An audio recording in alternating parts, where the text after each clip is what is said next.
어서 오세요. 반갑습니다. 다작의 5분 한류학교실에 오신 것을 환영합니다. 어서 오세요. 오늘은 제15강 드라마를 메인스트림으로 한 1차 한류시대 두 번째 시간입니다.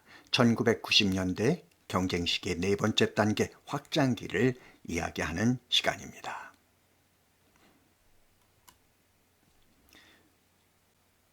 확장기는 드라마 사랑이 뭐길래가 한국 드라마 신드롬을 불러일으키는 1997년에서 신조어 한류가 탄생하는 1999년까지의 기간을 이룹니다.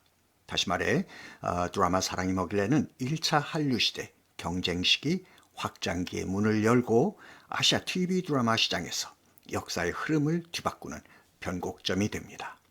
중국 국영 CCTV는 1997년 사랑이 뭐길래를 방송합니다. 시청률 15%, 보통 외국 드라마의 시청률이 2% 안팎이라는 점을 감안할 때 사랑이 뭐길래가 기록한 15%는 엄청난 수치입니다. 주 시청자는 전 계층이고 전체적이었습니다. 그렇다면 왜 중국인들은 드라마 사랑이 뭐길래 신드롬에 빠지게 되었을까요? 중국의 전통적인 가족 문화는 우리 한국과 같이 세대, 연령, 성이라는 세 가지 축에 뿌리를 둔 엄격한 위계 질서를 가지고 있었습니다. 그런데 이것이 1919년 3.1운동이 일어났던 그 해죠. 5.4운동으로 철저히 무너지게 됩니다. 우리는 흔히 천안문 사태하면은 1989년 민주화를 요구하는 학생 시민들을 중국 공산당이 무력으로 진압한 사건을 기억합니다. 그러나 실제 천안문 사태의 원조는 바로 5.4운동입니다. 5.4운동은 1917년에 있었던 러시아 혁명의 영향을 받은 중국이 반제국주의, 반봉건주의를 내걸고 일으킨 공산주의 혁명운동입니다. 이 공산주의 혁명으로 인해서 중국의 모든 전통 문화는 수천 년 내려온 전통 문화는 완전히 말살되고 맙니다. 당연히 가족 문화도 해체되고 맙니다. 이런 세월이 80년 가까이 흘러서 모든 것이 가물가물 잊혀져 갈 무렵 드라마 사랑이 뭐길래를 보게 된 중국 남성들은 전통적 가부장의 권위를 일깨워준 대발이 아버지 이 사장에게 압도됩니다. 공산주의 체제 하에서 80년 동안 그들은 남녀 역차별 속에서 살아왔으니까요.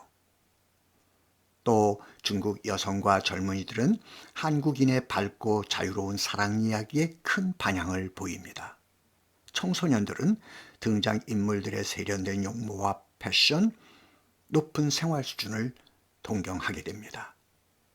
지금의 중국이 아니었으니까요. 중국의 장년층은 한국이 지닌 강한 가족 공동체적 삶과 유교적 가족 질서에 큰 호감을 갖게 됩니다. 이처럼 드라마 사랑이 뭐길래는 잠자던 중국인들의 의식을 깨워줌으로써 아시아 TV 드라마 시장의 역사에 변곡점이 될 수 있었던 것입니다. 드라마 사랑이 뭐길래로부터 시작된 확장기, 드라마 수출이 처음으로 1천만 달러를 넘어서고 비록 규모는 작지만 나름 의미가 있는 10만 1,000달러라는 대일 무역 출초를 기록합니다.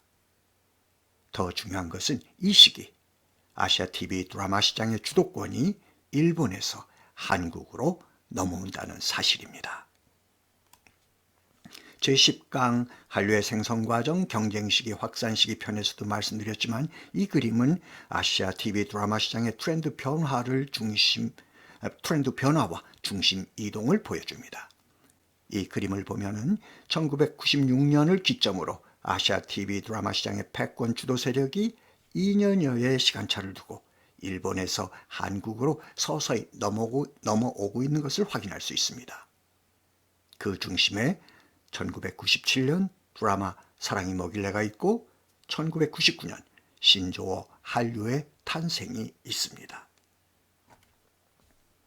수세에 몰린 일본은 확장기 첫 해인 1997년 위례 일본, 국흥, 동영, NHK 등의 채널을 통해서 대만 내 일본 방송 콘텐츠의 방영을 강화합니다.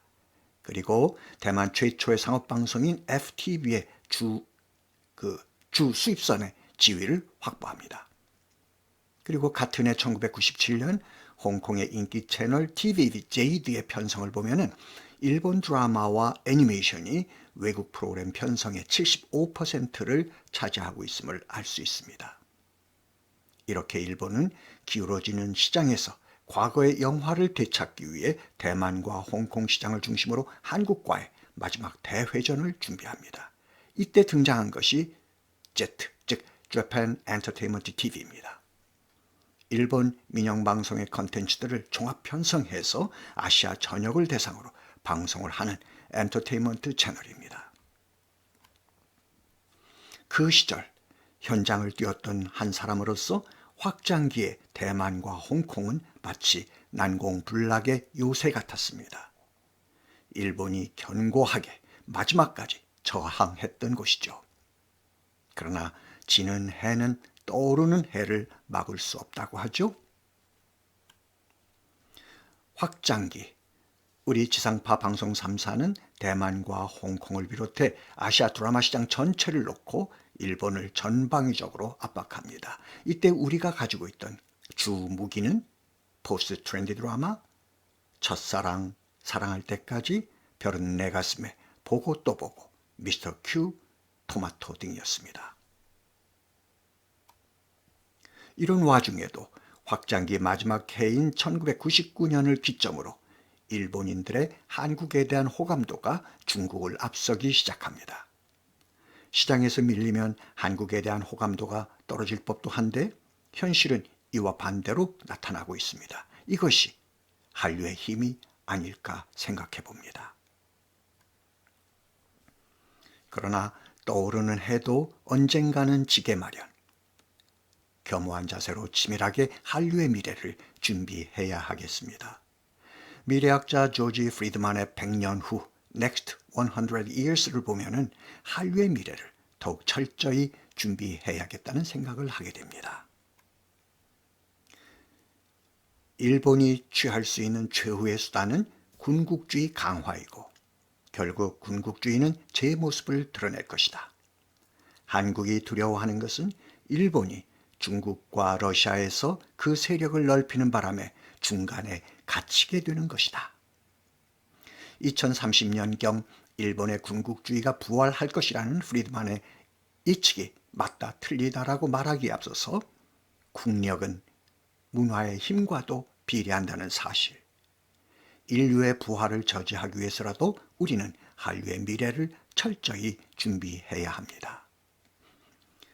제15강 1차 한류시대 경쟁시기 네 번째 단계 확장기는 여기서 마치겠습니다. 다음 주 제16강에서는 드라마를 메인스트림으로 한 1차 한류시대 세 번째 시간 한류의 확산 시기 절정과 위기에 대해 이야기 나누도록 하겠습니다. 자, 수고하셨습니다. 감사합니다. 자, 실은 외치는 시간입니다. 제가 한류이즘 할게요. 여러분들은 한류토피아 그리고 다 함께 위하여. 한류이즘과 한류토피아를 위하여. 감사합니다. 행복한 한 주간 되세요.